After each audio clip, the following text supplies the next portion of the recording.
Hello students, welcome to गुरु शिष्य academy. बच्चों, previous lecture में मैंने आपको इक्विवेलेंट वेट निकालना सिखाया है। मैंने इस पर बेस अपने कुछ 3-4 लेक्चर्स दिए हैं जिनमें अलग अलग substance, acid, base, salt, elements, ions, इनके इक्विवेलेंट वेट निकालने सिखाए हैं। बच्चों, इस लेक्चर में मैं आपको इक्विवेलेंट वेट से आगे नंबर ऑफ ग्राम इक्विवेलेंट्स कैसे निकालते हैं। जैसे आपने नंबर ऑफ मोल्स निकालना सीखा है, नंबर ऑफ मोल्स, वैसे ही हम नंबर ऑफ ग्राम इक्विवेलेंट्स निकालना सीखेंगे। नंबर ऑफ ग्राम इक्विवेलेंट्स का आगे एप्लीकेशन कई प्रॉब्लम्स में किया जाता है और इस पर बेस्ड प्रॉब्लम्स काफी आसान होती हैं अगर आपको ठीक से समझ में आ जाए उनको कैसे यूज करना है।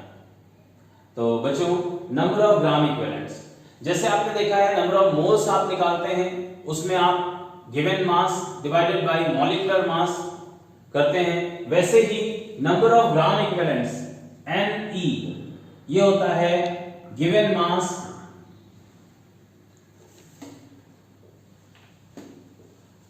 इन grams divided by equivalent mass.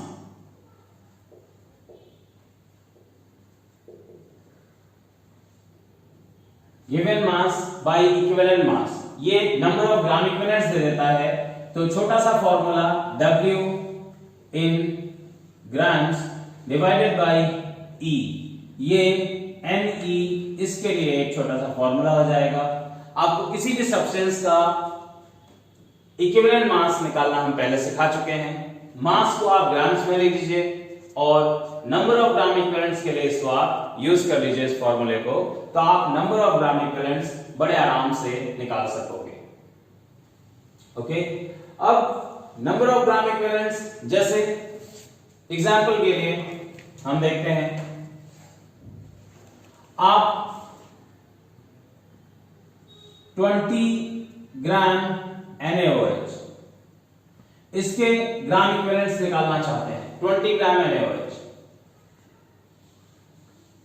49 kg H2SO4 इसके ग्राम इक्विवेलेंट्स निकालना चाहते हैं। तो इसको देखिए कैसे सॉल्व करेंगे। Number of gram equivalents Ne, जैसा मैंने कहा, weight in grams divided by equivalent weight, तो 20 ग्राम 20 डिवाइडेड बाय NaOH का इक्विवेलेंट वेट हमने प्रीवियस लेक्चर में निकाला है, आप देख सकते हैं। वहां पर इसका इक्विवेलेंट वेट 40 निकाला गया है, तो यहां से 1/2 या 0.5 ये ग्राम इक्विवेलेंट्स हो जाएंगे NaOH के। इसी तरह से आप 49 किलोग्राम H2SO4 ये दिया हुआ है, इसके ग्राम इक्विवेलेंट्स निकालने हैं। इसके लिए आप सबसे पहले जो मास गिवन है 49 किलोग्राम, इसको आप चेंज कर लीजिए ग्राम्स में, तो Ne ये हो जाएगा 49 into 1000 divided by equivalent mass of H2SO4, ये हम देख चुके हैं प्रीवियस लेक्चर में, ये 49 आता था, तो ये कैंसिल होने के बाद 1000, तो ग्राम इक्विवेलेंट्स H2SO4 के 1000 आ जाएंगे। बच्चों, ऐसा ही आप बाकी जो सब्सटेंस है, एसिड, बेस, सॉल्ट, कोई भी मेटल ऑक्साइड, हाइड्राइड, हाइड्रोक्साइड, जिसका भी आपको लेना हो उसका आप इक्विवेलेंट वेट ले लीजिए और ऐसे ही mass divided by equivalent mass, ये फॉर्मूला लगाकर आप नंबर ऑफ ग्राम इक्विवेलेंट्स निकाल सकते हैं। इसके आगे बच्चों, नंबर ऑफ ग्राम इक्विवेलेंट्स अगर हम निकालना जानते हैं तो हम सॉल्यूशंस में एक इंपॉर्टेंट कंसंट्रेशन टर्म होता है नॉर्मेलिटी। अगर आपको इक्विवेलेंट मास निकालना आएगा तो आप ग्राम इक्विवेलेंट्स निकाल सकते हो। ग्राम इक्विवेलेंट्स अगर आप निकाल लेते हो तो आप नॉर्मेलिटी निकाल पाओगे। ओके बच्चों, तो अब हम लोग कंसंट्रेशन टर्म नॉर्मेलिटी देखते हैं। Normality, number of gram equivalents of solute in 1 litre of solution, ऐसे डिफाइन है। नॉर्मेलिटी ऑफ सॉल्यूशन क्या है? 1 लीटर सॉल्यूशन में कितने ग्राम इक्विवेलेंट्स ऑफ सोल्यूट को डिसॉल्व किया गया है, उसे हम नॉर्मेलिटी कहते हैं। ठीक है, तो यहां से नॉर्मेलिटी N, ये हो जाएगा number of gram equivalents divided by volume in litre. बच्चों यहां से आपको कंसंट्रेशन टर्म नॉर्मेलिटी कैलकुलेट कर सकते हैं आप इसे, और इसमें number of gram equivalents Ne solution में कैसे निकाले जाते हैं, यहां से आप एक ये फॉर्मूला देख सकते हैं। अगर कंसंट्रेशन दी हुई हो, नॉर्मेलिटी दी हुई हो, वॉल्यूम दिया हो क्वेश्चन में, तो ग्राम इक्विवेलेंट्स इस फॉर्मूले से निकाले जा सकते हैं, क्योंकि मैंने इसको क्रॉस मल्टीप्लाई किया है, यहां से Ne आ गया है। ठीक है बच्चों, तो इस तरह से आप, जैसे आपको एक प्रॉब्लम के जरिए नॉर्मेलिटी निकालना दिखाते हैं।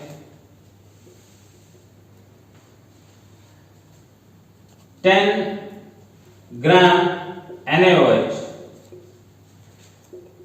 is dissolved in 500 ml solution.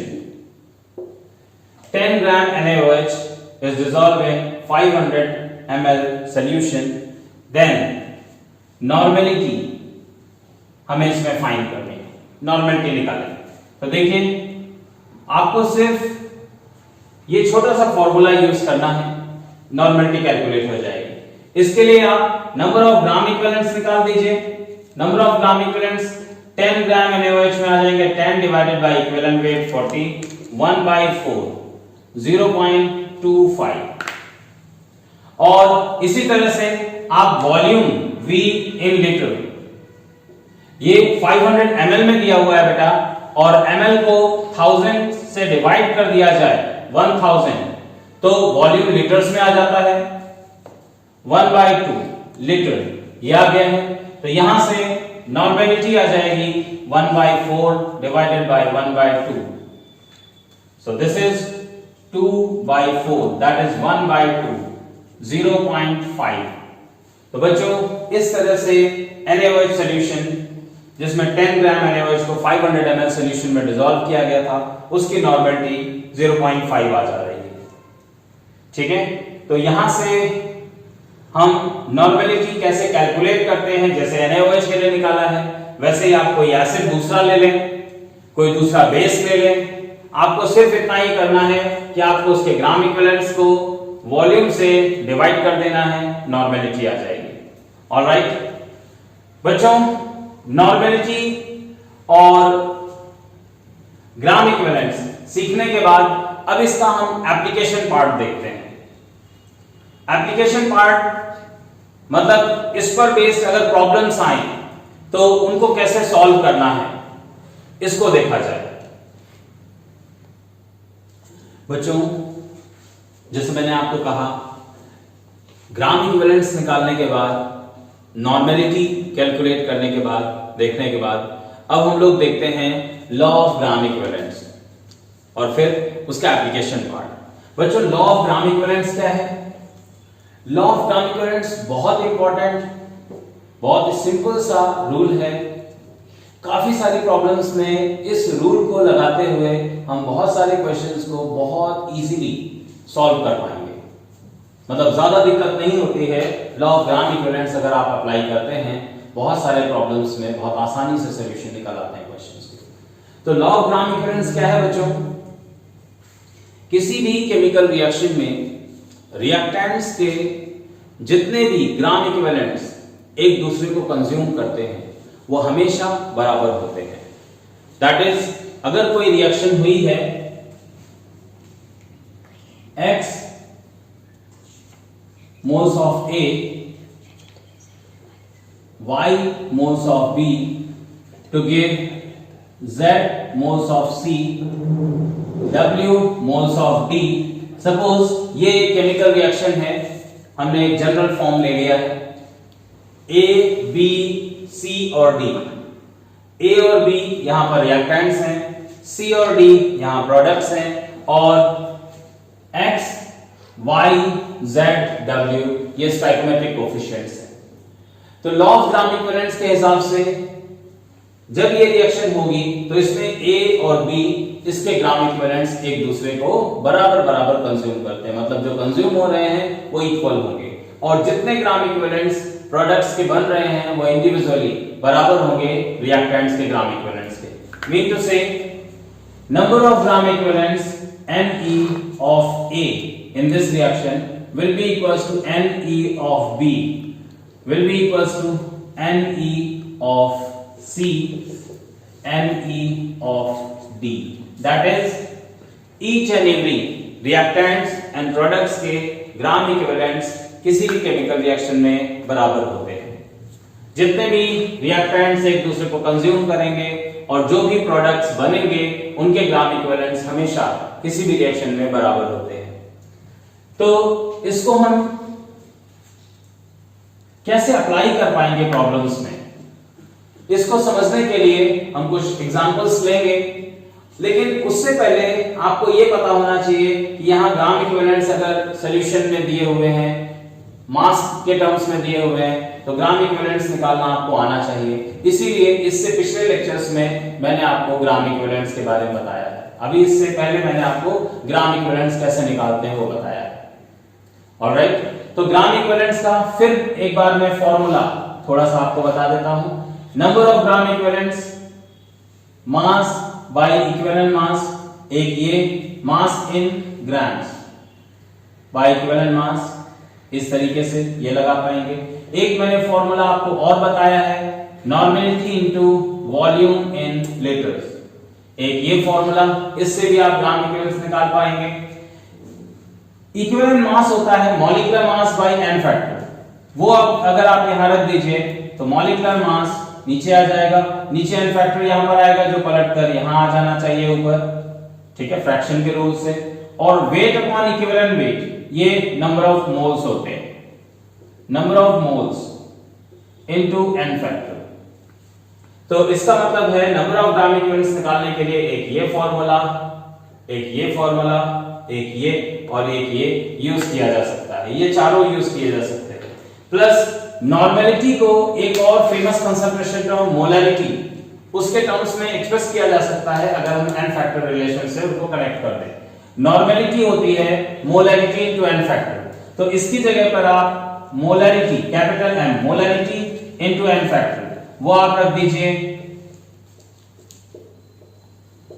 तो एक ये भी ग्राम इक्विवेलेंट्स का फॉर्मूला आ जाएगा। अब जब भी कोई प्रॉब्लम आपको सॉल्व करनी हो तो आप सॉल्यूशन में दिया हुआ हो अगर, तो आप एक ये फॉर्मूला यूज कर सकते हैं। अगर मोल्स के टर्म्स में दिया है इस फॉर्मूले को यूज कर सकते हैं, मास के टर्म्स में दिया है ये दोनों फॉर्मूले यूज हो सकते हैं, जिससे आप ग्राम इक्विवेलेंट्स निकाल पाएंगे। और ग्राम इक्विवेलेंट्स निकालने के बाद आप ये फॉर्मूला आसानी से, ये जो रूल है वो आसानी से लगा सकते हैं, किसी भी केमिकल रिएक्शन में उसको सॉल्व कर सकते हैं। जैसे एग्जांपल,